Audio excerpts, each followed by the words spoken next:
And by the way, what's your story? Where are you from? I think I read that you studied at UCLA, right?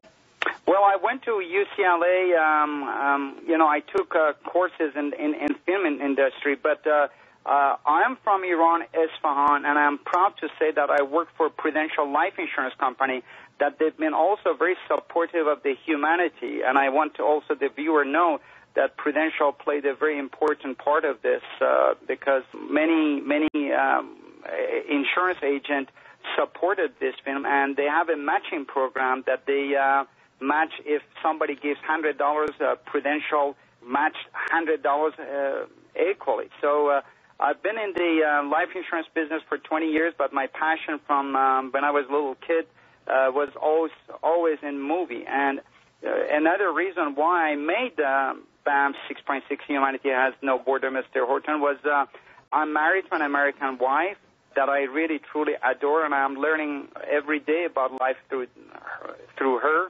and also through other people here. And what I noticed that there wasn't any Iranian documentary that truly portrays the love and compassion of the humanity of the Iranian, and that's why I focused my 4 years of life to bring this film alive, and I'm glad that we were very, very successful, and we see the love of people from all over the world. We see love of the lady Gila Kashev, who is still working for Sony Entertainment, and who had cancer, I think, and she went to Iran, and she supported these children in Iran. I'm also very happy to my editor, Bill Woolery, the editor, who I think the editors are amazing because these are the one who really put the story together, and I'm also very honored with all those people who help us financially to bring this film alive, and to my Carol Dean, executive producer, and this is truly not my story, Mr. Horton, but I'm really honored that I'm part of this story. Well, you should be. It is certainly an incredible accomplishment. Now, I want to focus on one thing you said there about Prudential Life Insurance. You're telling me that Prudential, this giant American company, does business in Iran all the time. No, I'm not saying that. No. No, I didn't say that. Okay, I'm sorry. Then. No, I didn't say that. I said Prudential. I'm so honored to Prudential for supporting this documentary. Oh, I see. But I'm an agent working at Prudential. Okay, so they didn't do anything for the Iranians other than helping in your movie. I'm sorry, I misunderstood you. Exactly. Yeah. I'm glad that you clarified that. No, I'm really truly honored. My boss, Jay Skolnick, there are beautiful people. All I'm saying that there are beautiful people every corner of the world. You see beautiful people. Sure.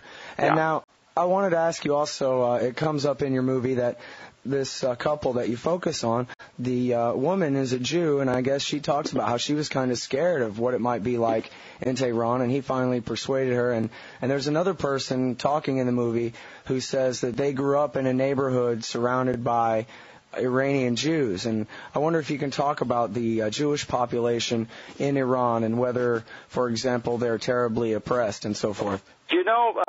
Good question, but the main thing was that what made this story interesting was that Adele is a Jewish.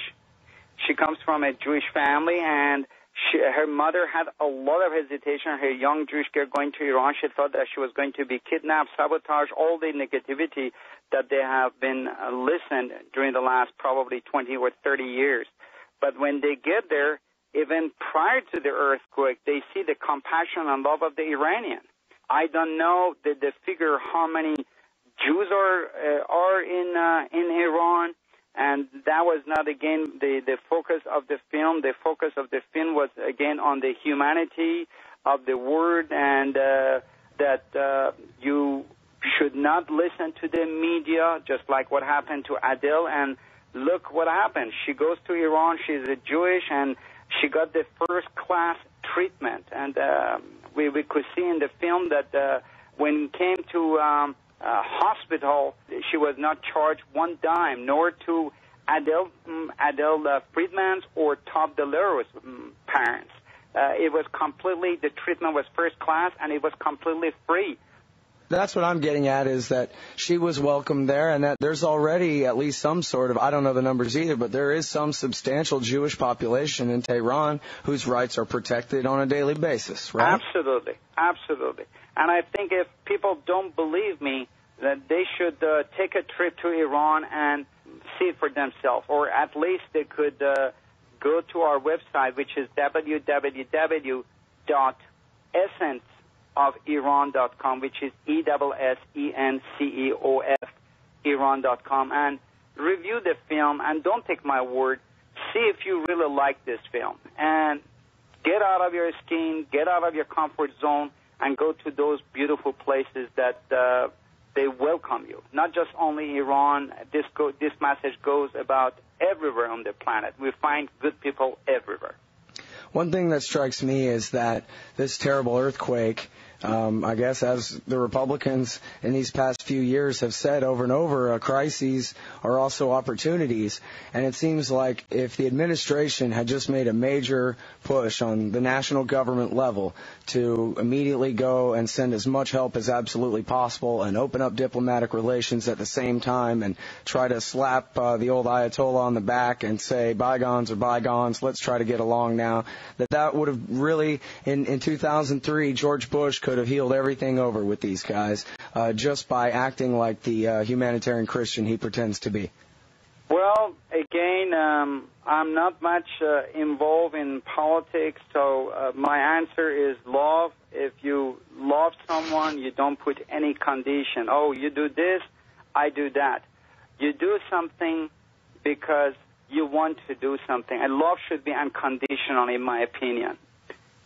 And we see that that's, again, evident in BAM 6.6, that there is no condition. The key to any negotiation, in my opinion, is, number one, is love and respect and harmony and, talking. Just a very simple conversation. Break bread with them. Go and eat with them. Understand those people. I think that's what is really important, Well, what else could I tell you? This film is really nothing to do with politics. I'm not a politician. I'm not getting involved because I don't have that expertise. I'm a simple filmmaker. I made this film for the humanity of the world, and I'm grateful to all those countries who helped Iran, and I hope that we could stay that way, always, helping one another. I do not like to see any bloodshed around my own neighborhood here. I don't like to see bloodshed anywhere, not just only in Iran. I don't want to see bloodshed anywhere. I think it's waste of energy. That will not bring us closer. What brings us closer is understanding and love and compassion without any condition. Well, I think this film could go a long way if seen by enough people in this society to, really change people's outlook on what it means to be an Iranian, what those people are like, and maybe they could have an opportunity to share some compassion for some people who have mostly served as abstractions before. And I really congratulate you. I think you've done a great job on it. And I thank you very much for joining us on the show today. Everybody, the movie's called BAM 6.6, essenceofiran.com.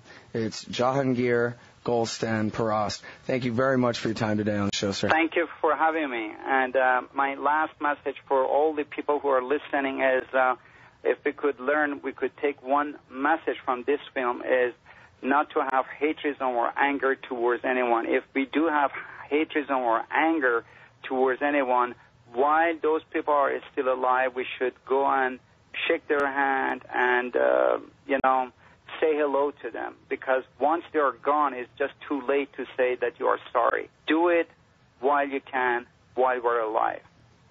Thank you again for your show.